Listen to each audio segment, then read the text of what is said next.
ये है सशक्त प्रदेश और आप देख रहे हैं एसपी न्यूज 24 सच की। Very nice.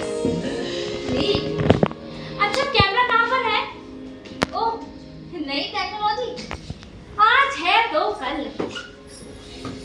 हाँ जानती हूँ लंदन टोरंटो हर कहीं देखा हुआ है, लेकिन देसी स्टूडियो की तो बात ही कुछ और है। सभी जगह चीजें बिखरी हुई, यहाँ से वहाँ भागते हुए टेक्नीशियन हाथों के इशारों से बात करते हुए इंजीनियर, वो हेडफोन्स, वो राक्षस जैसा कैमरा और गांठों में उलझे हुए केबल। लेकिन यहाँ है सब एकदम चकाचक, जैसे रंगोली के लिए तैयार कोई फर्श। हाँ जानती हूँ थोड़ा सुनसान लगता है, लोग जो नहीं है ना।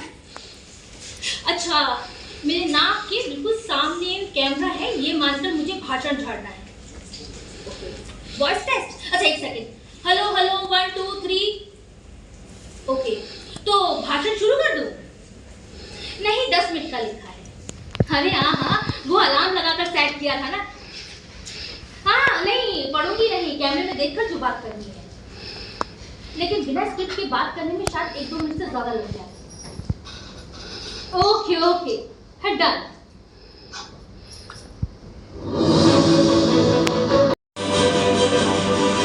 नमस्कार, आज की शाम श्री टीवी चैनल के लिए बड़े ही गर्व की शाम। आज हम आपके सामने पेश करने जा रहे हैं श्रीमती मंजुला नायक को। इनकी पहचान ज्यादातर एक कन्नड़ कहानी लेखिका की हैसियत से। अब तक इनकी लघु कहानियों के 5 संग्रह छप चुके हैं। 3 साल पहले इनमें से एक संग्रह के लिए इन्हें best women writer of the year के अवार्ड से सम्मानित किया गया था। पर पिछले साल श्रीमती नायक ने सारी दुनिया को चौंका था। जी हाँ, सारी दुनिया को एक उपन्यास लिखकर। इनका पहला उपन्यास अंग्रेजी में the river has no memories. इन्हें इनके विलायती प्रकाशकों द्वारा मिली एडवांस की रकम वर्तमान के अखबारों की सुर्खियां बनी हुई, यहाँ और पश्चिमी देशों में भी। देखते देखते ये उपन्यास सारी दुनिया में एक बेस्ट सेलर बन गया। इतना ही अनुवाद भी हुआ, तो हम यह उम्मीद रख सकते हैं कि नोबेल प्राइज ऑफ दूर में श्रीमती नायक को हमारी ओर से हार्दिक शुभकामनाएं। आज हम दिखाने जा रहे हैं इसी उपन्यास पर आधारित एक टेलीफिल्म, अब से सिर्फ 10 मिनट। और अब हमारे साथ स्टूडियो में स्वयं श्रीमती मंजुला नायक जी उपस्थित हैं। इन्होंने हमारे दर्शकों के लिए यहाँ आकर अपने लेखन के बारे में बात करने के लिए हमारे आमंत्रण को स्वीकार किया, इसके लिए हम इनके आभारी हैं। तो तालियों से स्वागत कीजिए इस दशक की साहित्य संसार की जानी मानी लेखिका, एक अद्भुत लेखिका श्रीमती मंजुला नायक का।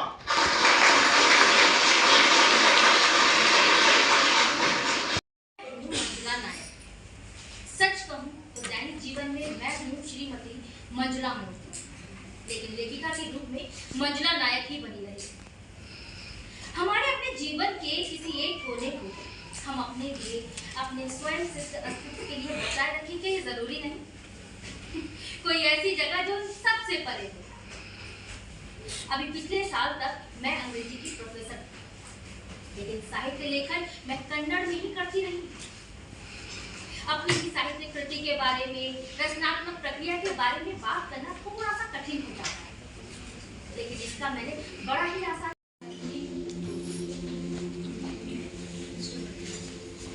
मेरी बेस्ट बड़ी सी छोटी सी उसे कहीं अधिक संवेदनशील वो चल बसी, और मैं अकेली रह गई। उस अकेलेपन को भरने का यत्न है।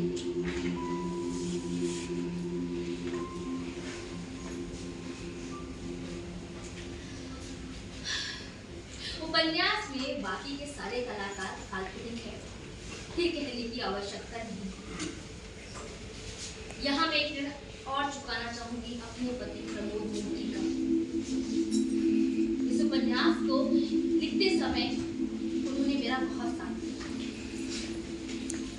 एक तरफ कॉलेज का काम का बोझ, दूसरी तरफ बहन के बगैर खाली मकान काटने को। इसीलिए मैंने अंग्रेजी में पढ़ा ली। एक ऐसे गुफा में घुस गई जिसका अंत ही था।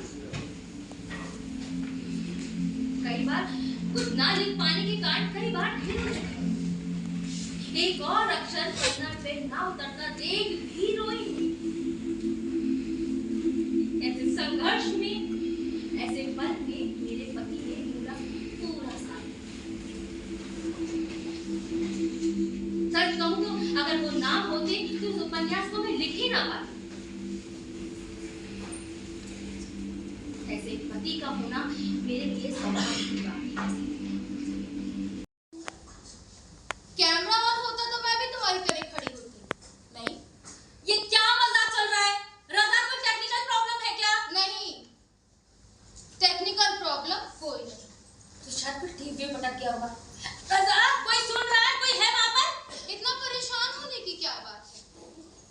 यहाँ सिर्फ मैं तो तुम कौन?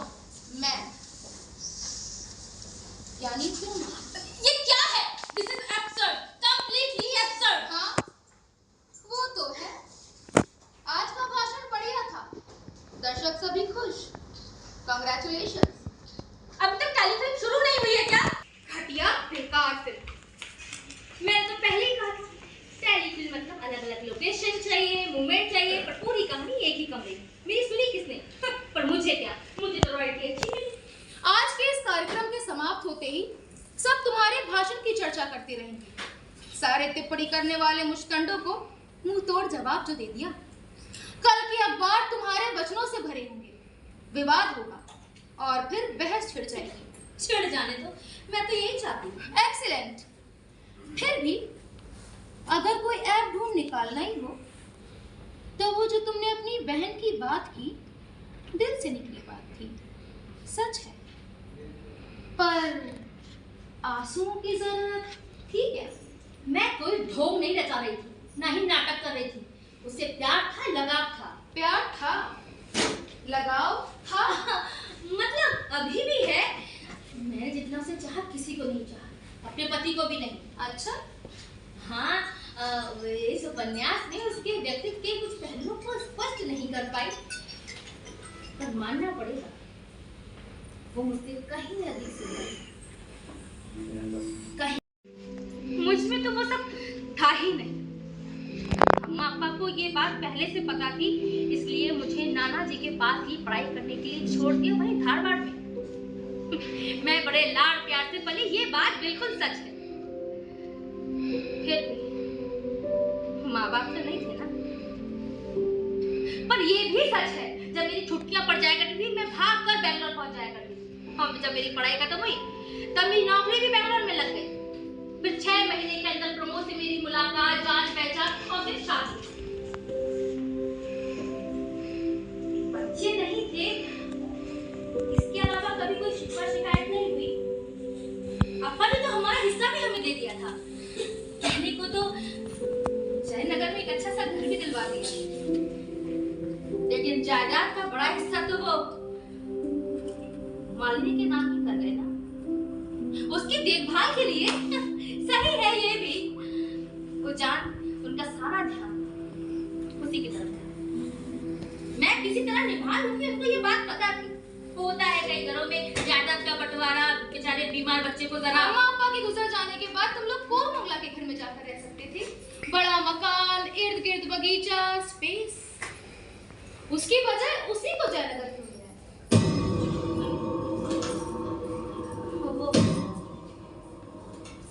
वो क्या है ना, जब अपना बसा बसाया घर हो तो उसमें रहने की आदत पड़ जाती है।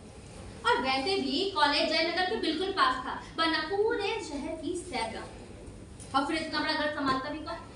संभालते संभालते दांतों पसीना आ जाता। हाँ, अम्मा की तरह अगर मैं घर में बैठी होती तो शायद बात दूसरी थी, लेकिन माँ ने ये बात कभी ना मानी।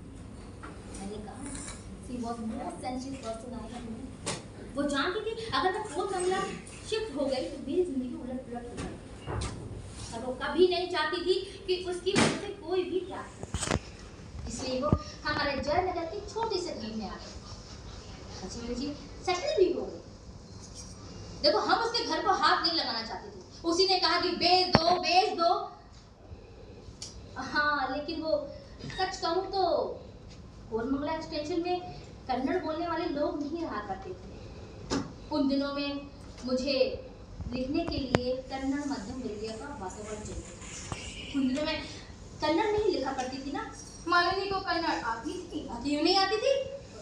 मतलब काम चलाओ, काम वाले से, बावर्ची वाले से बात कर सके बस उतना, उससे ज्यादा नहीं। इसलिए कन्नड़ तुम्हारे हिस्से है। इसीलिए शायद मैं कन्नड़ लेखिका बनी। मोर साइंटिफिक साइकोलॉजिकल एनालिसिस के जमाने में, या फिर कम से कम हमें होना तो चाहिए। आज हो सकता है कि मैं तुम्हारा फ्रॉडियन अनकॉन्शियस, वो सब जो तुमने अपनी जहन से काट फेंका है, रिप्रेस्ड मटेरियल, दबाकर रखे हुए विषय, टैबू रिकलेक्शन, अ ड्रीम,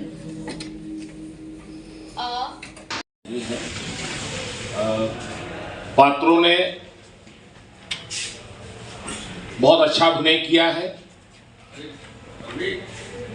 हमारे डायरेक्टर विपिन भाई ने, मैं उनकी सराहना करूंगा और सभी को बहुत बहुत बधाइयाँ। जितना काम किया जाए रंगमंच में वो कम ही होता है। हम जितनी बार करेंगे कुछ ना कुछ। कुल मिलाकर के प्रस्तुति सराहनीय रही। दर्शकों का जो प्रतिसाद मिला अंतिम क्षण में तालियों से, वो देखते हुए मैं यही कहूँगा प्रकाश विन्यास भी बढ़िया था। तो टोटलिटी में अगर कहा जाए तो नाटक आज के इस दिवस को, जो विश्व रंगमंच दिवस है, इसके परिकल्पना को साकार करता है, पूर्ण करता है।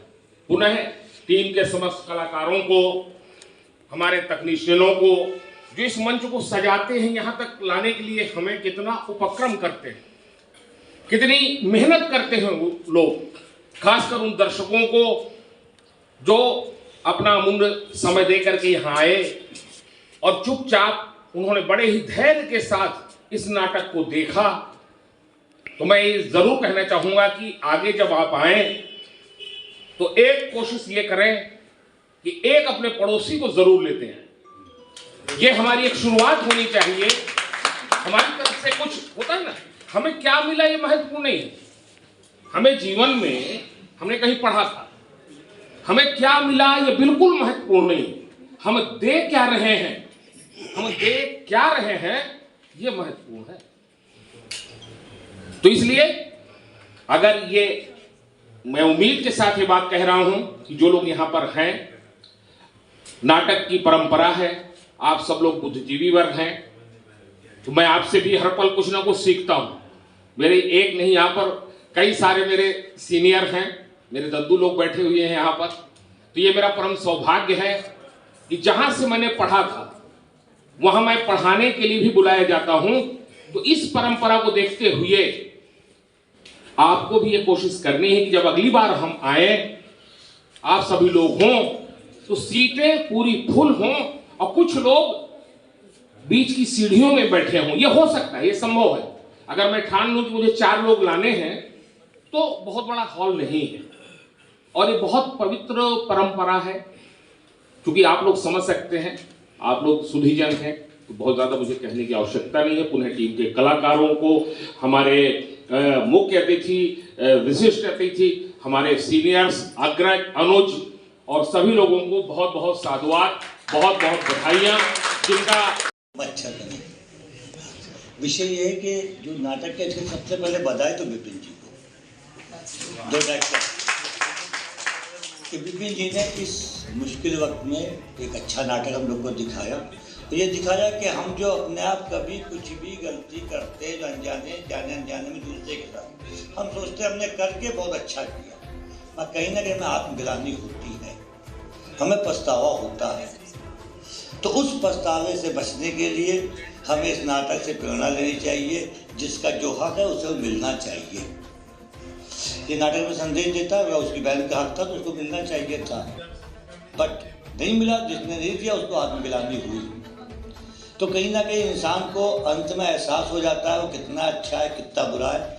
इस नाटक से हमको ये भी सीख मिल रही है कि अगर अपने जीवन में हम कहीं भी कुछ बुरा करते हैं तो हमें जीवन के आखिरी पड़ाव में कोई ना पछताना ना पड़े।